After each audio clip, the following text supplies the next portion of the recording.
guys, it's me, Waze and Johnny Ty with the C.U.M.A Survival School here in Chicago. Today I just want to take a couple minutes and talk about impact and edged weapons and different tools that you can use for personal safety and defense. I have a variety of items here on this table, and it's ranging from, these are training knives to real knives, to Kubatons, flashlights, cell phones, and tactical pens. Come a little bit closer. I want you to see this equipment I have, okay?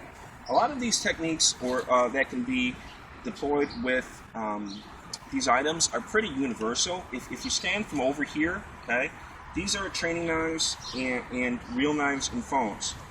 Even a little training knife like this can be used as a compliance tool. I'm going to start showing some videos with this. It's not an actual weapon, it's actually an aluminum trainer, but you can see for pressure points and compliance, you can apply some really good locks and holds with something like this. This is a training knife of what's called a California Cobra made by Cops Knives. Cell phones. This is something that we have in our hands, unfortunately, too much today. And again, it's a chunk of metal and plastic that you can use for impact or for hitting the side of a head or a neck or face. It's kind of painful, and a lot of us can be walking down the street in rows like this, and you can have your guard and you can hit with that. This is a neat container that I use to hold my credit cards. I don't know who makes this, but it's also plastic and it hits pretty hard. Tactical pens. We all know I designed a tactical pen called C.U.M.A. This is not it. This is one by Next Torch. We all carry pens on us. Good solid metal pen. Again, if you watch some of my videos, can be used for self-defense, for pressure point compliance, PPCT, and last ditch tool. Training knives. If you're going to train with knives, I recommend you use something along the size of that you actually would carry. If you're going to carry a big, large knife like this, then I would train with something that's big and large like this. A lot of people like to use rubber and plastic knives. I like to personally grind the edges off with real knives if I can. Sometimes my knives are expensive, so grinding them can be an expensive training knife. But if you can find a good option, eBay is a good place to find something. Okay, and so the next item is going to be an ASP mace keychain. And basically you have your emergency whistle on it, which is, this whistle is made by Jetstream, and there's a little lock on this mechanism. You could use this for compliance, you could use the mace on here, which I'm not going to do because I don't want anyone to get sprayed with it, or you can whip your keys at someone, so that's a form of self-defense.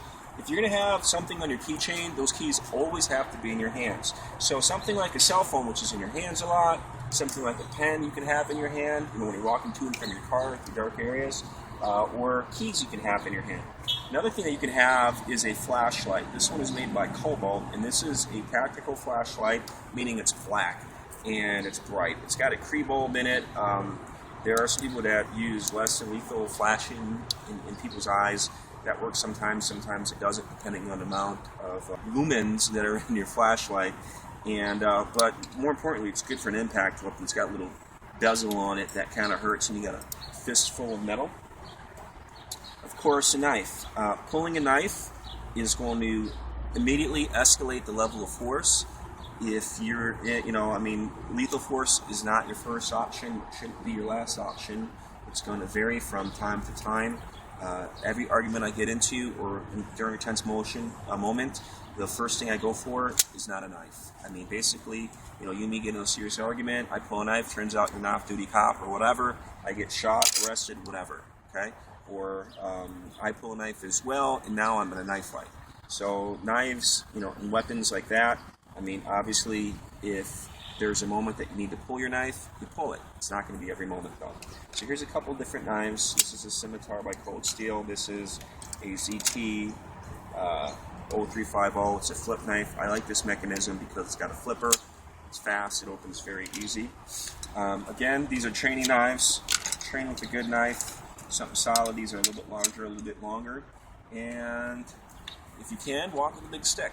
Sticks always give you that reach advantage. It could be a cane, it could be a piece of plastic, it could be just a piece of wood. But these are items that you can use to defend yourself. Blades are very, very common. Unless you're training a lot, do not try to overcome someone with the blade.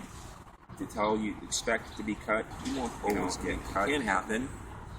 expect the worst, hope for the best, but as always, your best self-defense is avoidance and awareness. Hey everyone, again, it's Wason Johnny Ty from the C.U.M.A Survival School in Chicago. I just want to say thank you for taking a couple of minutes. I hope you enjoyed this presentation on impact and edge weapon. Don't forget to check us out online at www.cumasurvivalschool.com.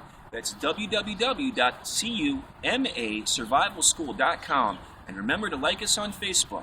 Have a fantastic day, and as always, stay safe, stay sharp, stay alive.